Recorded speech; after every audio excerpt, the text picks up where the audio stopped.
No, that's something else. Ambient. Sorry. Hello.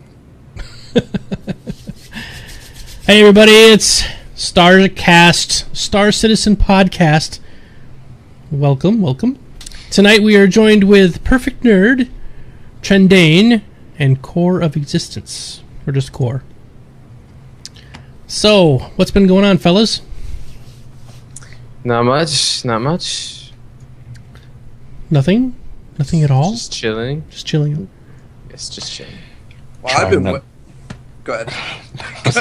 trying not to kill my neighbors. Just Yeah, Trendane just put a video out just a few minutes ago where his neighbor was doing sounded like he was grinding some metal or something like that. He might have been feeding a beagle into a wood chipper, I'm not sure. Could be beagle in the wood chipper. Okay, Core, what's up with you? Wedding planning. Wedding planning, which is exciting. Not so much for the guy. Nope. No. Just go with it. Mr. Foster, you did not miss anything. Takes up so much time, man. Yeah. Let's go pick out these things. Okay, see, honey. that's after like 3 weddings in my family with all my older siblings getting married. I've learned that you're just supposed to, as the guy, you're just supposed to go with it. Yeah. You know, it's her day. Don't resist. Do whatever you can afford. Just get it. Just don't go too nuts because it's over in a minute, and you're like, holy crap, there was 20 grand or whatever. Mm-hmm.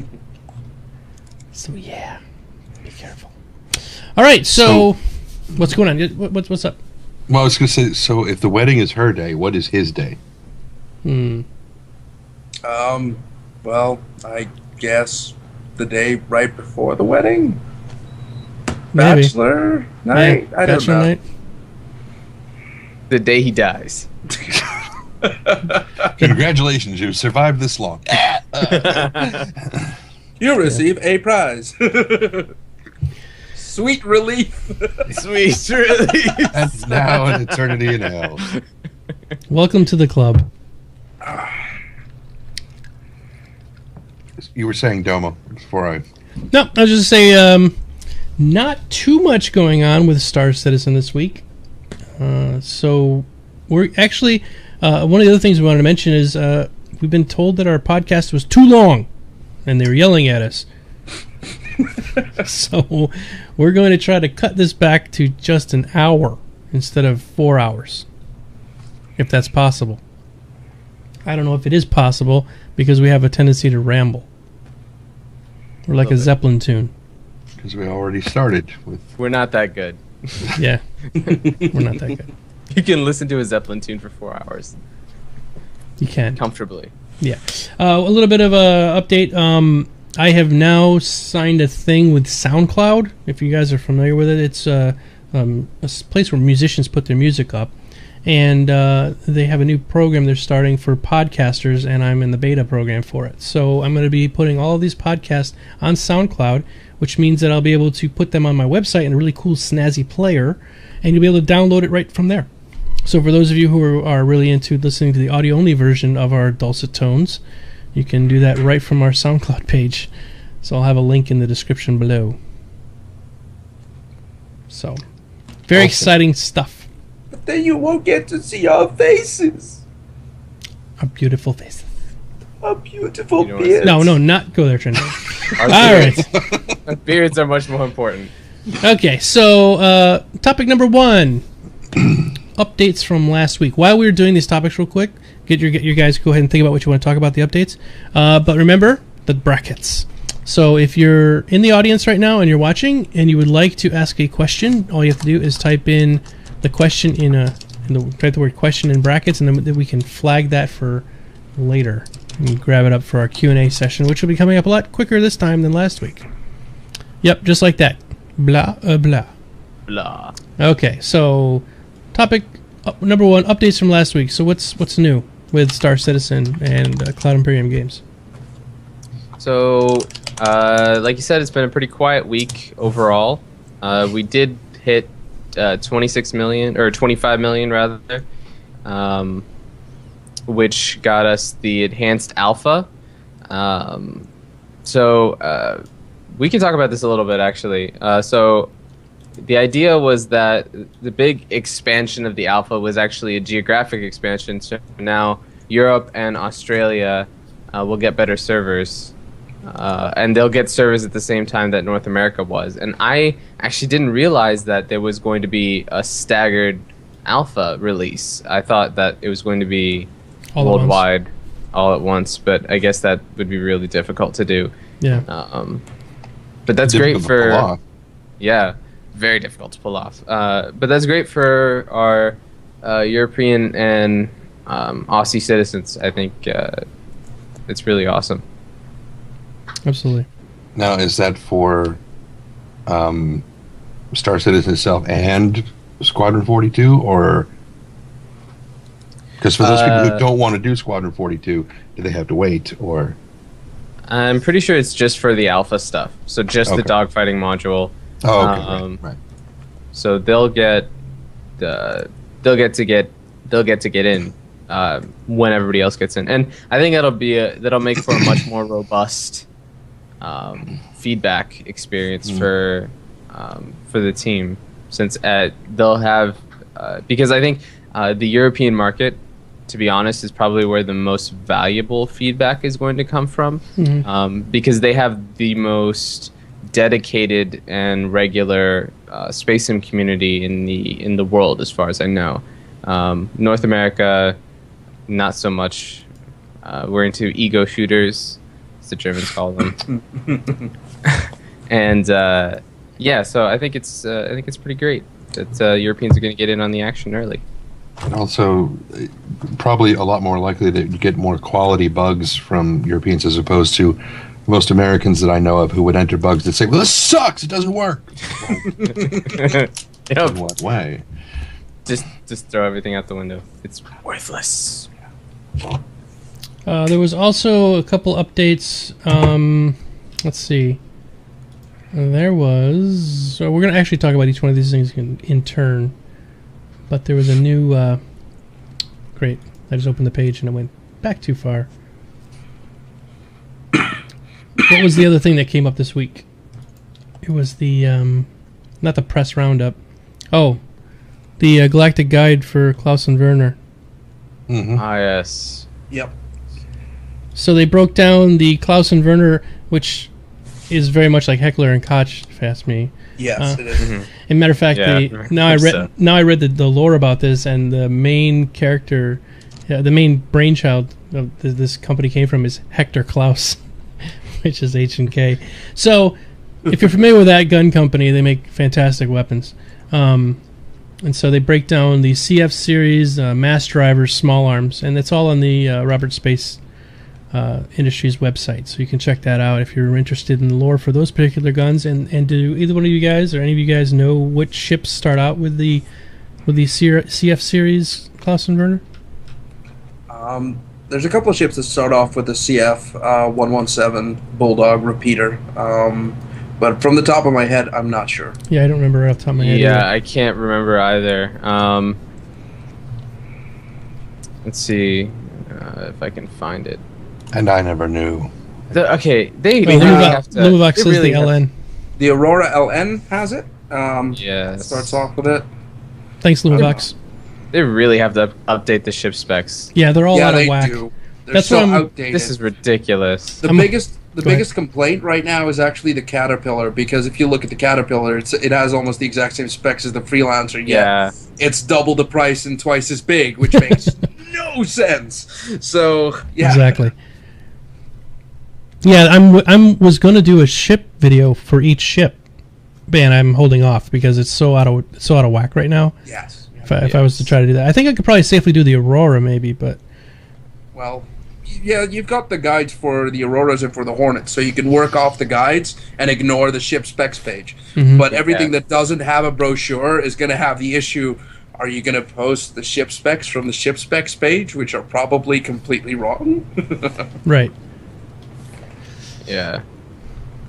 Go ahead. Get around to fixing that. Okay. All right. So that's pretty much it. Like we were saying, it's a pretty quiet week. Not much excitement going on over there. Which is unusual for whenever they hit a milestone. Yeah. They did. Well, they hit 25 million during from last episode. We hit 25 million. Oh. Yeah. Wasn't, and the new milestone for 27 million isn't particularly exciting, but Well, the 27 million one is. I mean, come on, it's a trading ship. It's a new ship. it's a new ship. But it's not like I think the enhanced capital ship one is a little more exciting. But speaking of news, I don't know if we mentioned it last week.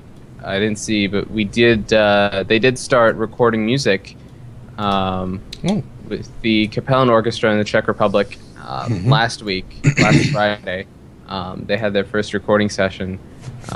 It's because we hit that $6 million stretch goal in like the first, half an hour of crowdfunding or whatever it was. I think I've heard that orchestra before. They have some. There's in the general chat area of the forums. They do have some samples there, and they are fantastic. I think really one of them was from Oblivion. I think one of the pieces that I heard from that was from the Oblivion soundtrack. Sorry, different game. That's great. Having a full orchestra doing this sound is going to be awesome. Yeah, for sure.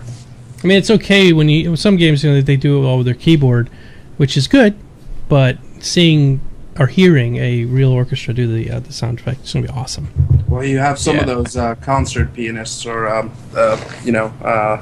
what do you call the people that write stuff? Composers. There you go. Some of those composers have either really, really high-end pianos, and then it becomes really hard to tell the difference. Yeah. Mm-hmm. But then you're paying you're paying 10K or 7K for a piano? Shrivasta, hola, Perfekt Nerd, Trendane, and Domo. So Shrivasta is helping us. She's found somebody for us. We might have them next week. Had a little bit of a problem this week, but we'll get that sorted. So, shout out to Shrivasta. Thanks a lot for all your help. Okay, so let's move on to topic number dos. Halfway to $26 million. So what do we think this is going to do? I mean, when is it going to stop? Like, we're going so quickly. I mean, it's only been not even a week. We've gone 25 to now halfway through 26.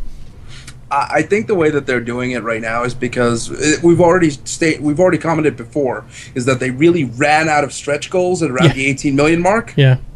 And I think since then they've had a couple of people working on it. Every time we hit a stretch goal, they're thinking 2 or 3 stretch goals ahead, and then trying to plan it in. You've got specific product managers / project managers that can probably plan that in. But as you can also see, they're not introducing expansive systems anymore. Right. They might do that at the 30 million mark, where they say, okay, well, all these little things that we've just given you, they only cost like 1 million. But the next thing that we're going to give you is going to be really huge. Maybe it's like a whole new star system or a set of star systems, like 10 new star systems. Something that would take a long time and a lot of money to develop. Yeah, I mean, that's really the thing. They're paying for what we're paying for now is stuff that was already planned for later on in the development cycle post-release. But we're just moving it up because we're giving them resources to be able to hire people to do this stuff.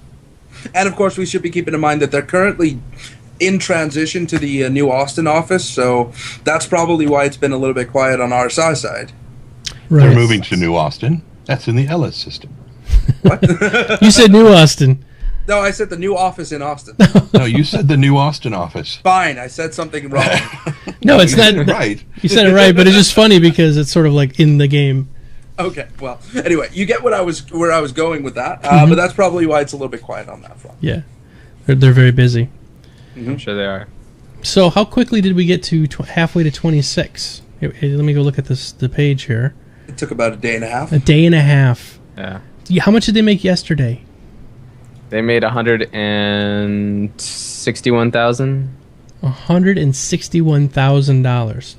So this brings up something that has come up in the news recently, and we could talk about it now because it actually directly relates to this. The SEC here in America, the Security and Exchange Commission, has come up with a new ruling that any new crowdfunding that is happening in the future, that after this law gets passed, if it gets passed, will have a maximum limit of $1 million annual. Yep. That's crazy. Yeah, it's going to put a cap on any of the larger projects. So things like Project Eternity, and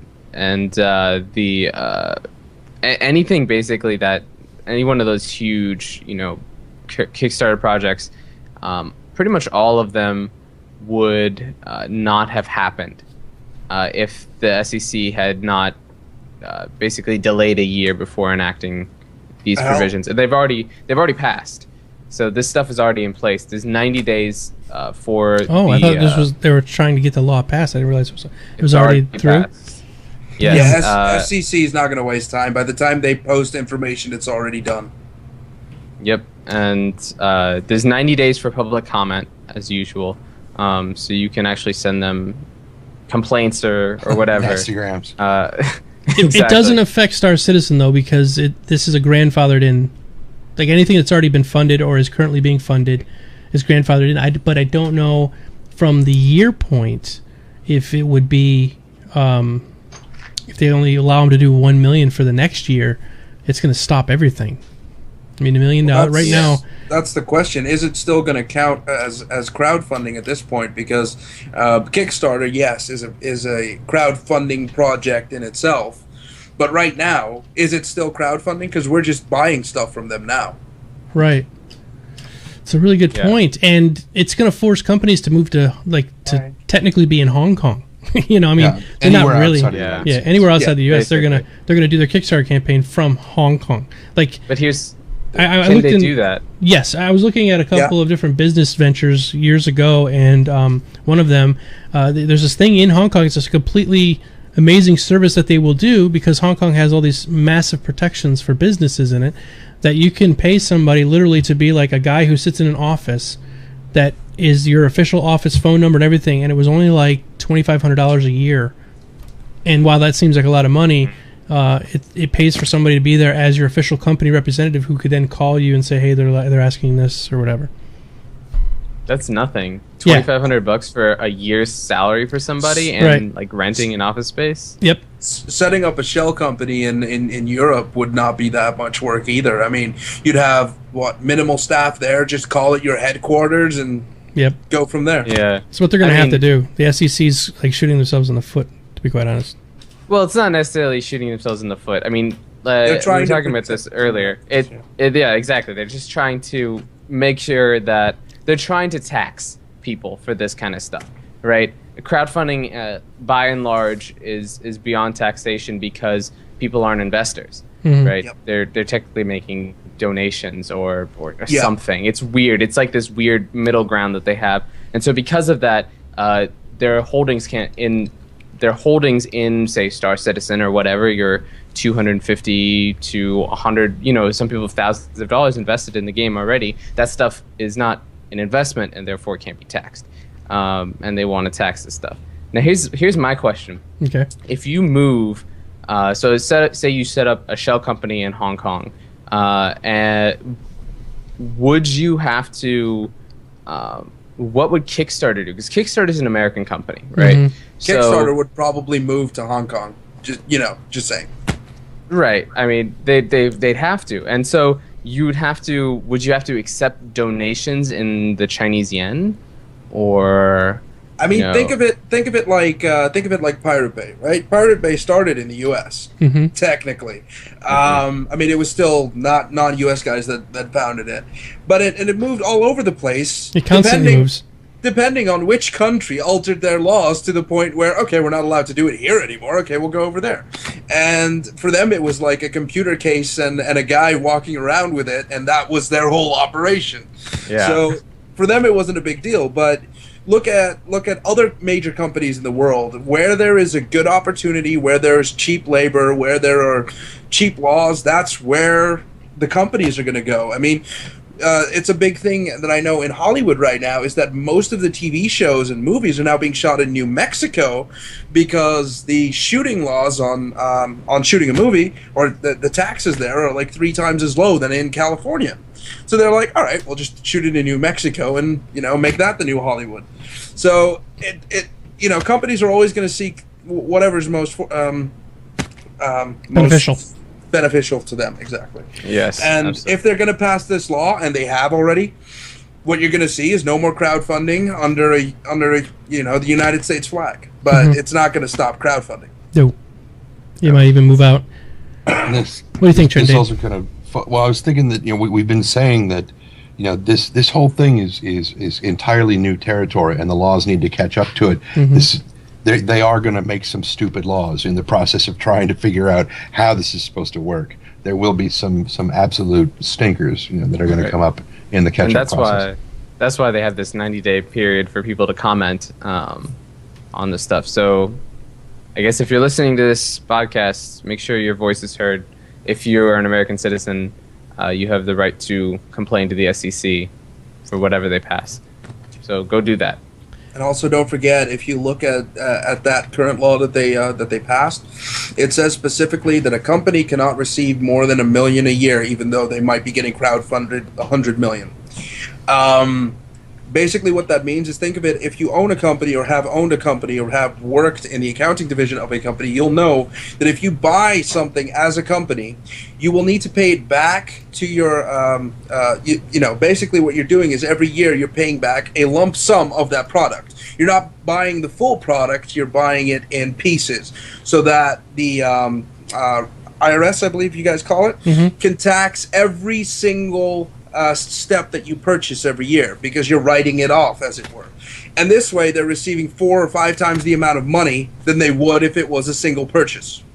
And that's the exact same thing that they want to do for crowdfunding. There's so many workarounds that I can think of, though, for this law. I mean, either they could crowdfund, they could have pledges that are more than you know, $1 million, and then just release the funds $1 million a year at a time, or they could extend a loan for the full amount, just keep the funds as the principal. I mean, and they could do it through a bank. There's like 50 million ways to get around this law. And they probably will change it. Yeah, I mean, they won't change the law. The people are be able to change quickly. So watching this person behind Trendane. Sorry. Yeah, he's dropping off more candy. Oh, very good. Oh, sorry. Nice. Okay. It's okay. Hi, everybody.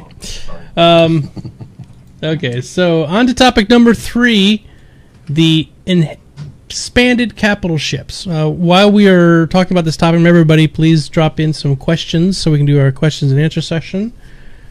And, yeah. So, expanded capital ships, which is part of the $26 million goal. Right? Yes. $26 million stretch goal. And fill me in on this. I'm not that up on what all this means. I know that there's supposed to be some sort of like way you can block off the bulkheads and things, but... Well, if you've ever played FTL, that's basically where they ripped off the entire system from. I have not, so fill me in. Right. FTL is a small little... a top-down tactical game where you control your spaceship. Now, you can open doors, you can close doors. If there's a fire, you might have to vent the atmosphere. You might have to send in guys to combat that with fire extinguishers. You know, you have to have people manning gunning consoles to have more effect. You need a pilot to dodge things. And basically, it comes down to, it's micromanaging a ship, and at the same time, you know, dealing with random encounters and stuff like that.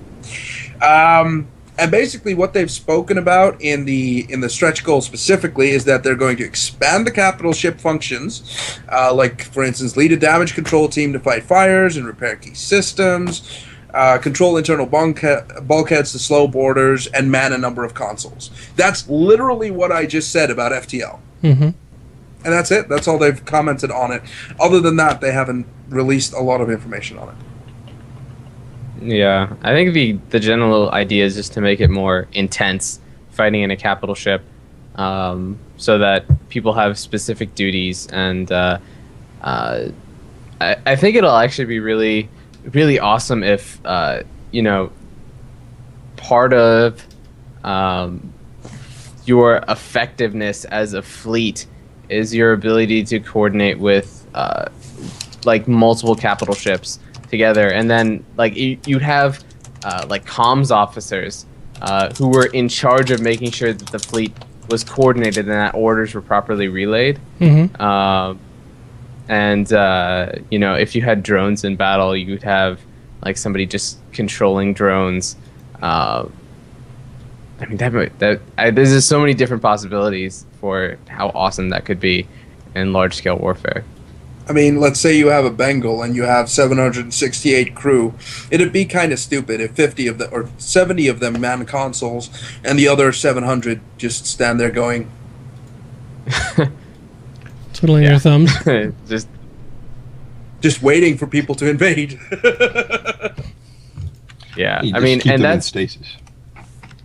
that's one of the nice things that they're doing in that regard is is making it really easy for people to just drop in, especially with we were talking about a few weeks ago with the with your secondary characters being able to be NPCs, or you could have having other people drop in as your secondary characters on your ship to crew. Right. That sounds very, very interesting. Yeah, so I think it'll be. I can imagine like massive battles with people just screaming at each other across like the deck of a Bengal. It'd be pretty awesome. Well, they've already also commented on the way that instancing is going to work. So the way that we imagine it will be, let's say you have 1,000 ships flying around in Idris. They're going to compartmentalize each part of the Idris so that every single battle will have to do with part of the Bengal carrier in the instance, but not the entire ship, which kind of sounds weird, because is that going to mean that there's going to be a wall where you can't fly around because you can't get to the other side of the Bengal? But yeah, anyway, how that's all going to work out, we're going to have to see.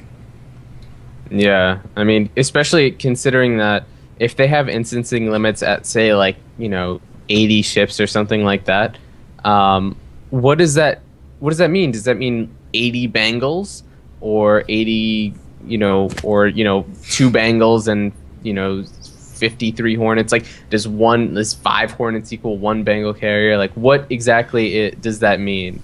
In terms there might even be a special ruling for capital ship battles that we don't know yet, because what I just explained, that was the way instancing was talked about way a long time ago.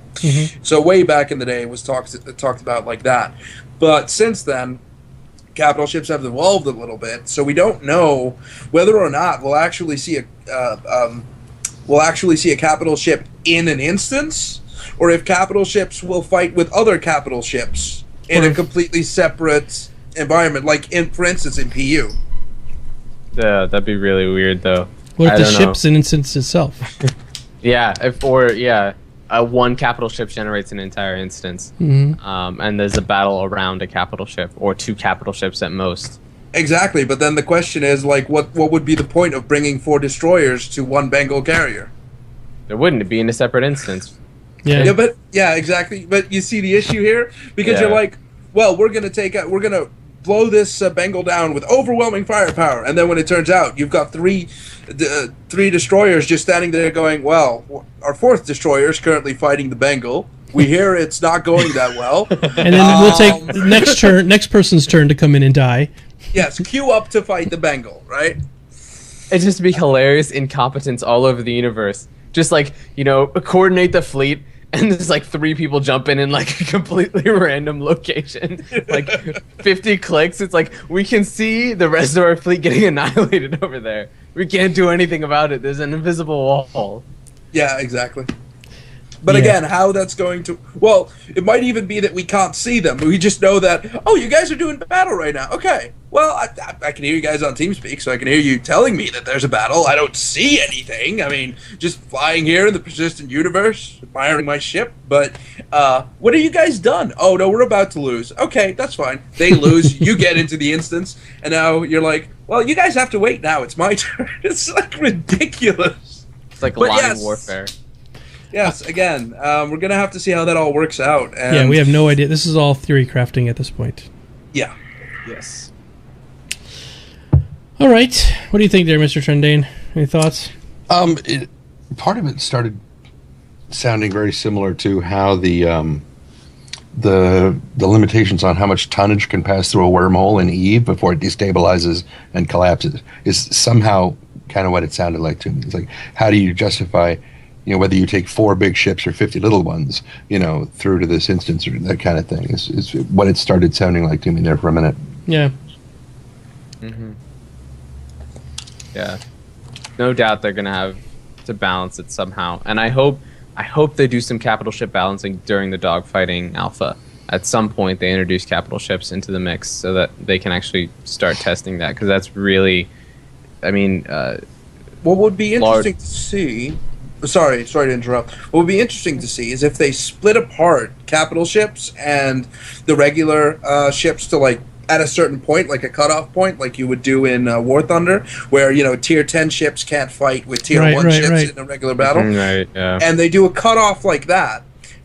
Because 1,000 ships are porting in, some of them are cap and some of them are low, which would make it really interesting because then a Bengal, right? A Bengal and a destroyer pair against like 5 destroyers could potentially still take out the 5 destroyers because they've got a fuck ton of fighters sitting on the Bengal. Yeah. So, again, how they're going to balance that and how it's going to work out, it's difficult to judge, but it might make sense they would have the capital ships do battle rather than have 99 Hornets with 1 capital ship. Right. And then, Lumavac says, can you tell me where you heard that? I just wanted to answer this right now before we got too far because that would make no sense later on. So, where we heard what specifically? About the instancing?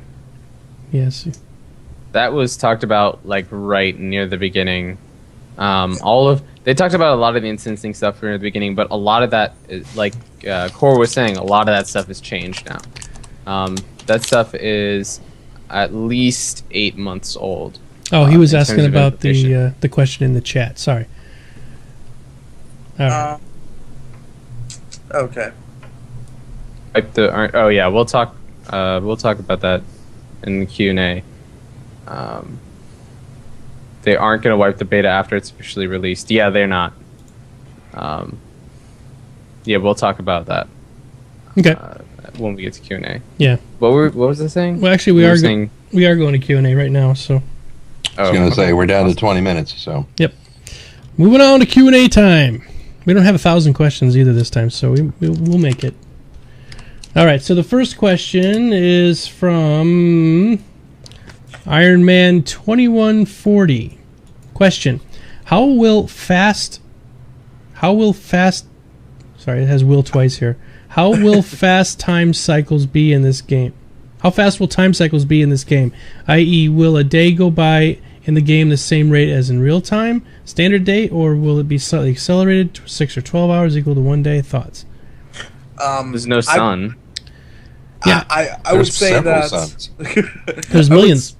I would say that they just pick a random point and just start counting from then. But whether or not they make an hour a minute, or they make an in-game minute is an hour in real life, or whatever, the way you want to scale it doesn't really matter, because at the end of the day, whatever a fixed number you assign to it, you're in space. It's not going to matter. Exactly. Yeah, it always made me wonder about like Star Trek. They're traveling around the universe and they seem to all be on the same 24-hour clock. It's like, well, and there almost is 100% guaranteed that there's no planet out there that's the same distance away from the sun as ours, that's taking exactly 1 year to go around the sun and rotates at 24-hour interval. It's just a nearly impossibility. My biggest pet peeve was actually that a highly trained Starfleet crew was not working on like a Damaxian sleep cycle or anything like that. They were all on the 16 to 8 sleep cycles like you would do in real. in real life. But again, you're in space, you're highly trained. Mm-hmm. Why don't you have a specialized sleep cycle where you minimize your sleeping to the minimal required amount? But again, whatever, biggest pet peeve of Starfleet. Yeah. I mean, it doesn't make sense either. I mean, you'd think that with no sun for reference, your body's sleep cycle would naturally adapt and change to whatever you're on. Yeah. I mean, and they might do something like use Galactic Center as some sort of baseline for time, where you have like regular pulsations or something, and that's. Iron Man says as a follow-up, he's asking because of the ship model years and will the characters die natural deaths? I have a feeling that the way that they're gonna do the years once we're in the game is that we'll have these natural time skips where it's not so much that a month is a year, but every single patch, it's like you go forward in technology a few decades. Mm-hmm. And I think they're going to go more along that line than they will in actual terms of years. Because, again, with the medical technology that exists, your body can only technically die if you get shot in the head like 20 times. Mm-hmm. Whereas, you're not going to really die of old age because, let's say, your body is now showing signs of cancer. You revert to an older clone, and you're like, yeah, it's fine, it's gone now. So whether or not natural death is something that'll occur is another question that hasn't really been asked. I believe it has been asked, or that it hasn't been answered, or that I just missed it. But I believe natural death will not be a thing. Right. Yeah, it won't be. I mean, for gameplay, too. I mean, it wouldn't make any sense that your character can die. You just log in one day, it's like, sorry, you had a heart attack, you died. What do you think, Trendane? What are your thoughts on the whole time phenomena of space travel? Having done the narration for the Terra system, I think that probably the clock on Prime, well, in Prime on Terra 3, would be at least Terra would be pushing for, we're the center of the Empire, we should be the source of all of its time. And then Earth would say, no, we are the center of the Empire, and we have been the center of time since humans have fucking lived, so shut up. We're going by Greenwich Mean Time. I don't care how many centuries it's been. So there would be some contest between that. And then... Well, it's always been said in the past that if you look at like the atom clocks that you use now, I mean, they get started at a certain time. They get, but say you take them into space with you, they're still ticking on Earth time. Yeah. But technically, that time has no significance other than to keep track of how many minutes have passed. And okay, let's throw this little wrench into the equation here. How are we going to travel from point to point? We're going to use Einstein-Rosenberg bridges, right? No? Well, whatever. Okay, so you know what happens when you go through that? What happens to time? Well, Einstein-Rosen-Podolsky Bridge are the biggest load of bullshit in the history of science, which is why it has been used in science fiction over and over and over and over and over again. It's a perfectly plausible No, it's not. Phenomena. No, it's one of those things that if you see someone talking about it in a serious context, you just have to look at them and go. It was on Eureka like every week. I know, but the Einstein-Rosen-Podolsky Bridge was the biggest load of crock there was. But it was thought out to the point where where a TV series could go, hey, this is thought out really well. It does say at the end that it's complete bullshit, but if we ignore that part and take the 99% that has been theorized, we'll take that and put it into the equation. It works perfectly as soft science. It really does. Okay, so then let's just pretend we'll go along that argument that it's soft science. The time when you go through the portal, your time gets compressed, right? So you come out on the other side technically older than when you went in. But I mean, you stay the same age, but the rest of the timeline shifts. You mean you mean as time goes on, you can just go back into an old clone body? Is that no. You would be the same age, but time would shift. Time shifts. Yes. So that throws everything off. You come out the other side, it's 6 months later, and you were gone in a blink of an eye. Well, yeah, but that that sort of stuff happens in movies all the time, where they disappear for like 5 seconds in a time machine or whatever, and for them 2 seconds will have passed, but for everyone else, 10 years will have passed. And that, again, as soft science, it works, but as when the math actually comes in, it turns out it doesn't quite work like that. Yeah, no, it's all relative, and that's Exactly, that's the problem. I mean, as soon as you'd leave the bridge, you'd have to have some sort of system on your ship that recalibrates your galactic standard time and date to figure out when the hell you are. So we're just going to say that these jump points have some other sort of magical properties where you jump through them and time stays the same when you get to the other side. If it's, what we could go with is that they're just, what's it called? Particle bridges, where you get dematerialized on one side, stored in the center, teleported to the other side, and restructured on the other side. But then again, that raises the question: is the person that gets created on the other side you, or? No, it's not. It's not. It's your atomic level. It's the atomic level reconstruction, and then you have all of the. But you die on one side. This is how cults rise. This is how you get cults, okay? People are like, oh, then, is your personality you? How do you know you're you? How do you know your memories are real? And I'm going to start pouring lemonade for us all. Kool-Aid, I mean. I'm going to get my jumpsuit on. My jogging suit, I mean. All right. Let's move on to the next one, I guess, because we could talk for days. Yeah, I think so.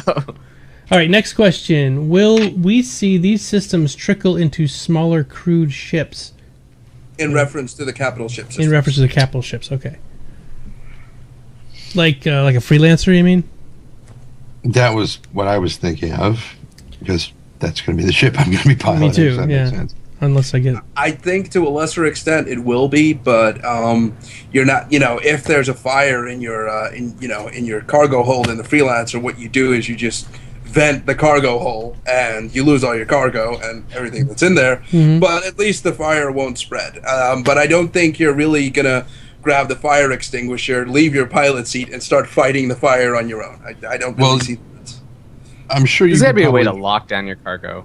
That's what I was going to say. You can vent the atmosphere without having to blow the hatch. I mean, and lose all the stuff. However, if whatever is in there is something that is, combustible enough that even if it doesn't produce flame, it still goes into an incendiary plasmid state and keeps burning, then it might be a little more difficult. White phosphorus or something. Basically, yeah. Mm-hmm. Even without oxygen, it'll keep burning. Right. So depending on what you're transporting, it could be very, very different. Or there could be other things in there that when you dump the atmosphere, now you have no pressure in there, and it could cause canisters to explode, or which raises another marshmallows. Which raised another very interesting topic that was on the forums a long time ago, which is the volatility levels on cargo. Mm-hmm.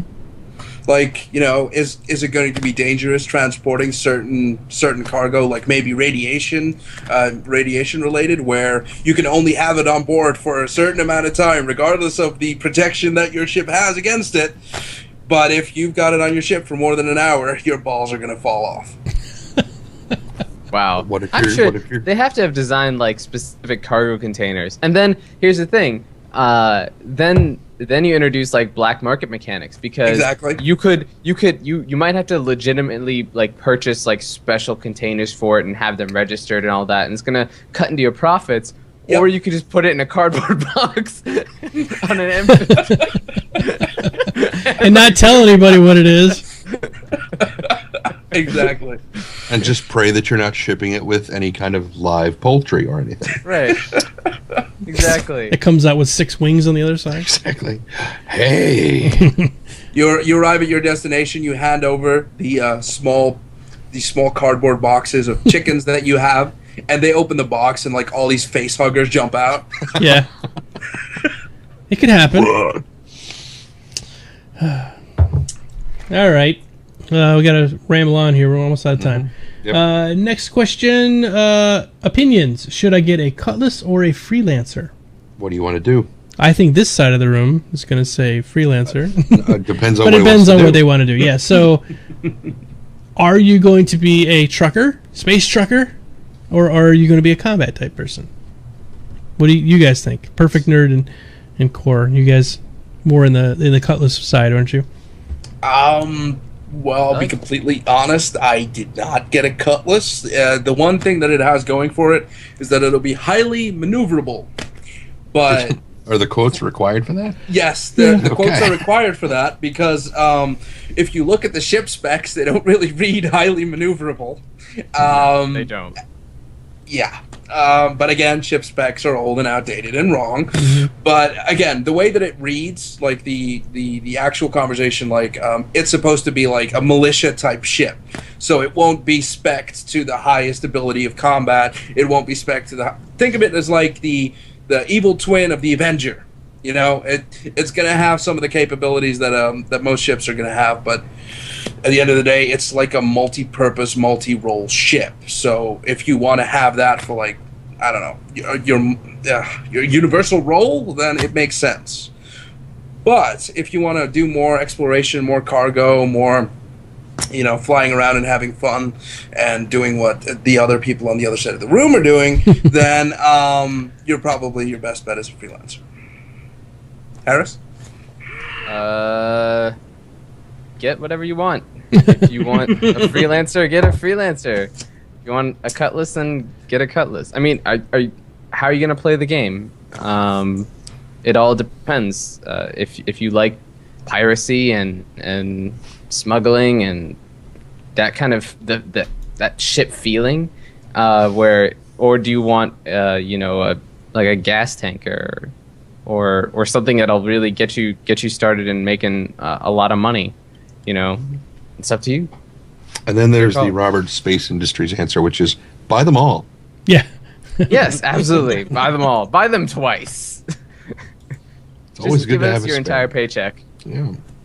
You don't need it. You don't need to live anywhere. You don't need to eat. Just give us all your money. Just stay on your ship. Sorry, Shavasta just put a link up for a Google Doc. Doesn't which we work. Can't see. Yeah, it doesn't work. I clicked on it and it didn't work. Sorry, Shavastas. Maybe check that back. You might have to make it public. I think we skipped one question by Iron Man. Mm-hmm.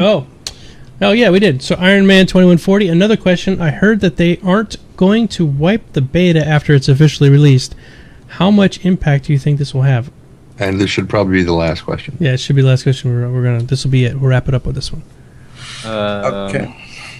I think it'll have a lot. I mean, it's good that they're doing that because there needs to be. I think it'll help a lot. To not with wipe? Bringing people, to not wipe, because when you bring new people in and you already have an established universe, that's what they can do in the beta is actually not move it forward in time, So just there's an established group of players who are already in the universe playing, and that'll make it a lot easier for new people to jump in because they have, there's already established groups and rivalries and factions and things that are happening in the universe, and makes it a lot more exciting for people to get in and do stuff. I will play devil's advocate here. All right. What if I'm a new player, I'm checking out the game, I'm really excited, and I'm going to wait till beta's over so I can purchase it, and then I start the game up, and you all have been playing for 6 months, and you have all of your ships and everything. I am at a big disadvantage. How is that any different from after the game has been running for a year and a new person starts? Whether they wipe it or not, in a year, I want to start from the beginning. I want everyone to start on the same playing field as me. Right, but then this is probably not the game for you, because if you want everyone to start on the same playing field, then you got to spend all the money to get all the ships to start on the same playing field as everyone else. I don't see a significance to a wipe after beta, and that's because this is not an experience/level-based game. I mean, the only experience that you'll have will be in your fingers and in your fucking head, and in what your clan and what your friends know.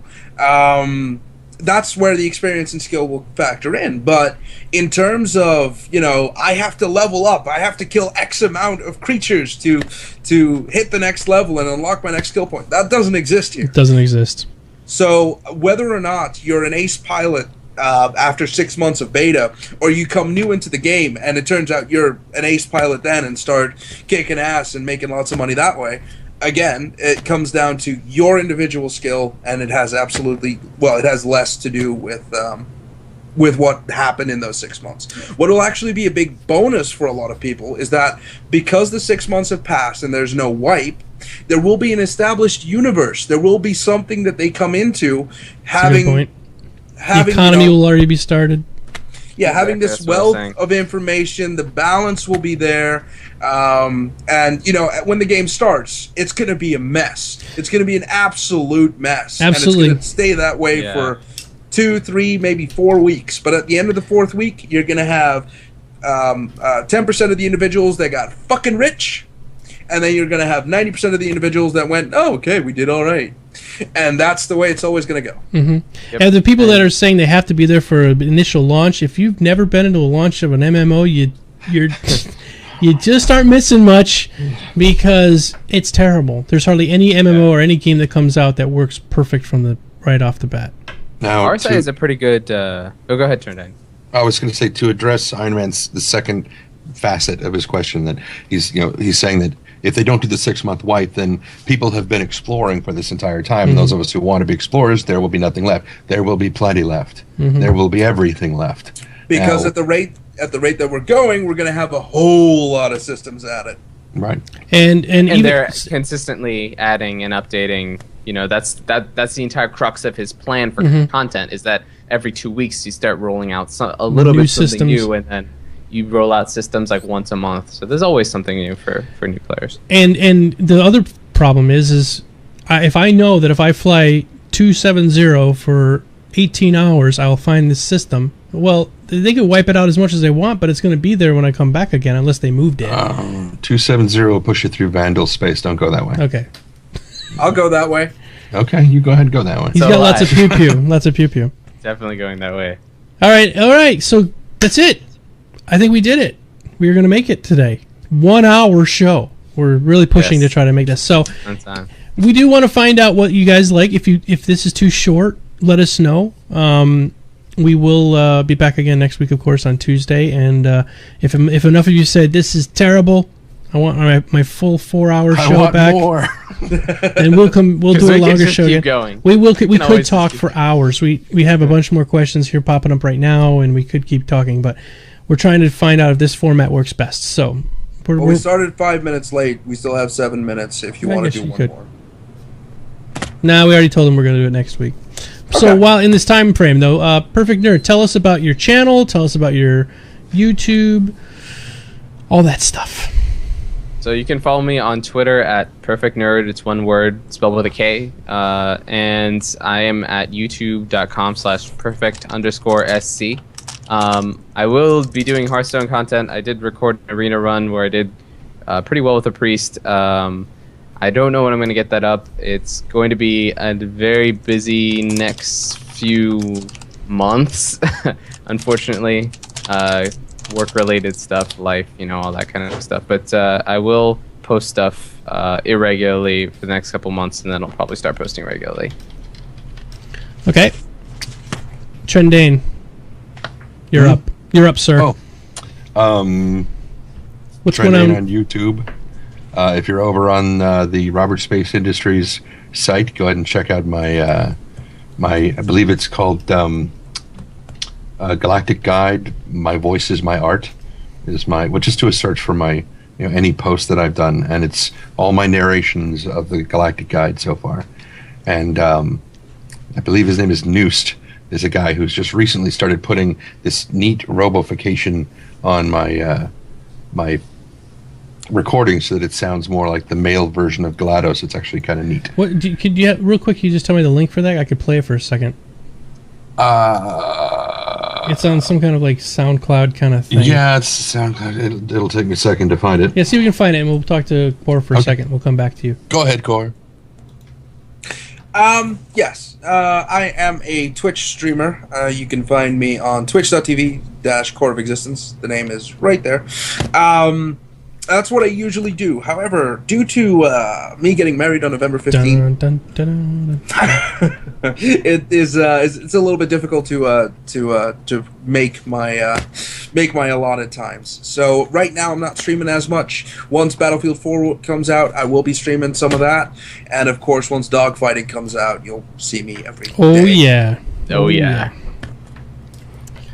So did you find that there, Trendane? Yeah, I just put it in the Skype chat, and it's there. And all right, so this is somebody robificated Trendane's reading of which the system that we're listening to. Terra. Okay. Let me go ahead and play it. The Terra system. Terra, shining jewel of the United Empire of Earth. Terra 3, Someday. commonly referred to by its star's name, has made many great strides towards becoming the cultural focus of the Empire. While die-hard Earth loyalists would dispute such a claim, there is no doubt that Terra has its finger on the pulse of the civilized galaxy. Yeah, he's playing it right now. From the increasing inflow of megacorporate HQs to the system, to the influence of Terra-originated music on popular culture, Terra is unquestionably the closest thing to a rival Earth has ever produced. History. The Terra... All right. I'll stop it there. yeah, It's not really GLaDOS. It's kind of Battlestar Galactica. I don't know. It's kind of cool. It's cool. battle droid like, but I wouldn't say GLaDOS. GLaDOS had that really annoying condescension built into the accent. I could do that. I just wouldn't. Do it because that would give it a hook and that would make it better. But that And she only had works that in your cadence. Glass. Yeah. So I'm working on this right now with Trendane. I don't have any time right now to do this, but I would love to do this. This is a plan I'd like to do, is take Trendane's GLaDOS robificated voice and put it into me actually flying around the system, like, because there's a couple of programs I have that can render space systems, and so I could put the planets pretty much where I think they belong, and we could just fly around and listen to it as he's doing it. We could just put it up on YouTube. Oh, that'd be cool. Yeah. Yeah. That would be really cool. So we're gonna try that out, but I'm so strapped for time right now. I don't have any time to do this kind of fun stuff. And Trendane, if you can do the voiceover for my Moby Glass and Star Citizen and make it a condescending GLaDOS voice, I'd pay for that. That'd be cool. I mean, I'll just be flying around, and my Moby Glass will be telling me, "Yeah, you did not shoot that guy properly, did you? No, You no, suck. You suck. Why are you doing this? Quick, let's play a game." All right, real quick, I'm Geekdomo, and this is my Twitch. Everybody who's watching right now, if you'd go ahead and follow us right now, you'll be able to get instantly updated when we're doing our show. We will be back next Tuesday for another Star Citizen podcast, and hopefully we'll have some more news, some more exciting stuff to talk about. Bring your friends. Bring your friends. This is number 6. We've been doing this for 6 weeks already. Can you believe it? 6 Very weeks cool. and one special. And everybody, make sure you check out Star Citizen Base, which is where we all belong. Do you belong over there, Trendane? Did you join up? I don't know. Don't. You have to take the test. It's a big process. Is there math involved? Lots of math. Oh, It's God. math and yeah, there's It's a lot bad. of Wind up But we can help pushing you a mop cheat. bucket on my. Don't tell anybody. We'll help you cheat. All right. So thanks everybody for coming. Thank you guys tonight for another great show, and we will see you all next week. Until next time,